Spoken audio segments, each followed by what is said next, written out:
What's going on, everyone? Welcome back to Jar Jar Jargon. Today, I wanted to talk a little bit about the Ahsoka finale and the future of Baylan Skoll.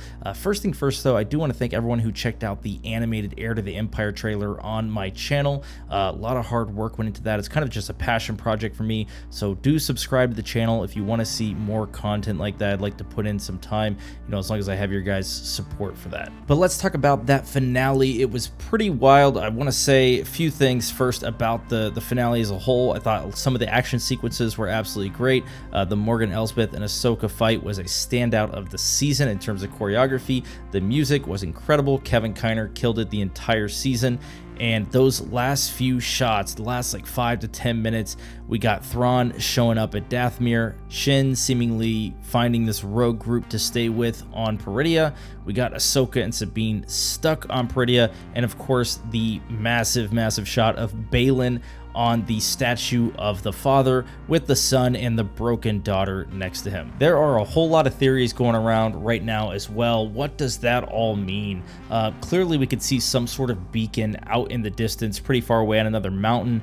It's very similar to the beacon that Anakin saw in the Mortis arc of the Clone Wars. That was actually the father calling to him to come and take his place. Now, I don't necessarily think Baylan is going to take the father's place, especially because he is somewhat conflicted. I see that more of a role for Anakin, and of course it's pretty obvious at this point that Ahsoka is the embodiment of the daughter. We also saw Morai there in those last few shots, which was awesome to finally see her during the show, because everyone was kind of wondering for the past 7 episodes where she was. Well, she's been there with Ahsoka this whole time. There's definitely something else going on this planet that has to do with the Mortis Gods. And I think it's pretty much a given at this point that they do have to recast Baylan Skoll, Ray Stevenson's character, because they left it on too big of a cliffhanger. All the fans really want to know what's going on with him and his storyline, and I think we're all going to be okay with them recasting him at this point, because as long as they find the right actor to portray him, similar kind of stature, and they give him that white beard, I think it's going to be just fine.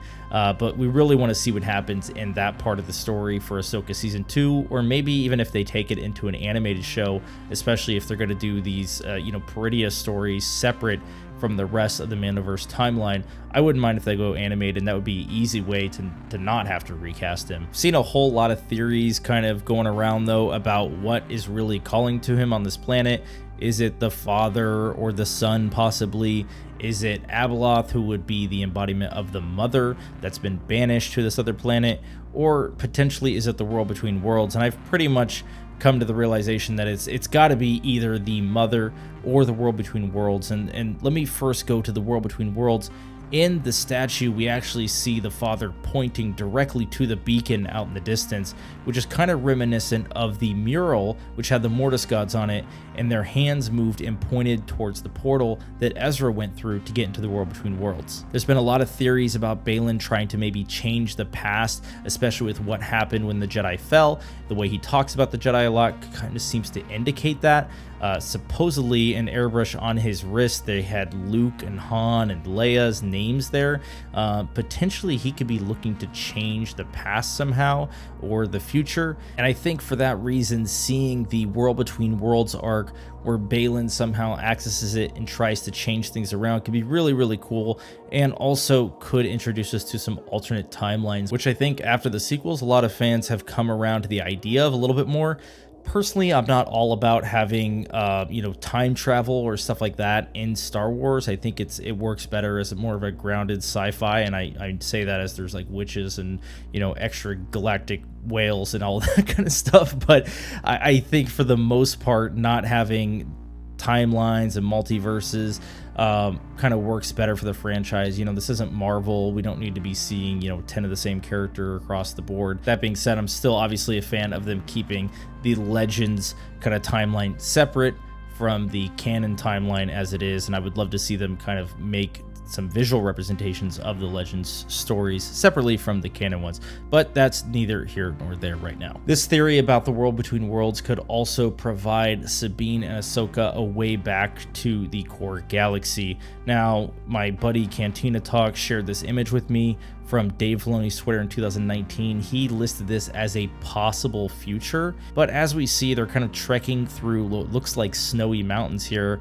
which is extremely reminiscent of that peak in the distance there. It looks like snowy mountains. So I could possibly see some sort of scenario where they need to go to the World Between Worlds now too to try and get back to the core galaxy. It's going to be their only way through, is kind of that gateway, and possibly they'll have to fight off Baylan in the World Between Worlds, or maybe at the entrance of it themselves, and it would be Ahsoka's kind of third attempt and probably final attempt to take out Baylan. It could be a really cool plot line, and I think it's probably the most realistic way for those two characters, Sabine and Ahsoka, to get back to the core galaxy to help in stopping Thrawn, especially when this Dave Filoni movie comes out. The second and probably less likely option, I would say, is of course that it is the mother or Abeloth of some sort. We know that Dave Filoni is definitely a fan of Legends content. He's worked a lot of it into canon already, especially when you look at someone like Thrawn, who started in Legends. So I wouldn't put it past him to do something like this.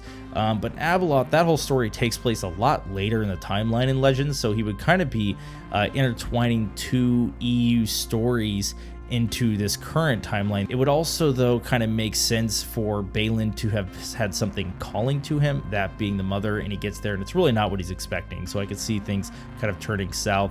We also note the witches definitely wanted to get off Peridea for some reason. There's something they feared on that planet, and it would make sense for it to be the mother who's trying to maybe break free.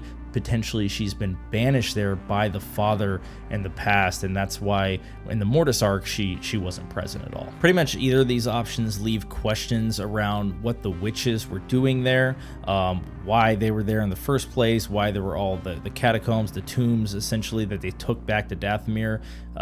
We think we saw Zepho writing in their temple, which has now been destroyed. Did the Zepho play any role in this? There's a whole lot of questions kind of surrounding season 2, and I'm glad that Dave Filoni has set it up this way to where we can now speculate about what's going to happen. But it does suck that we lost Rey, and I really hope that they can find a good person to recast him and we can get that payoff finally with that side of the story.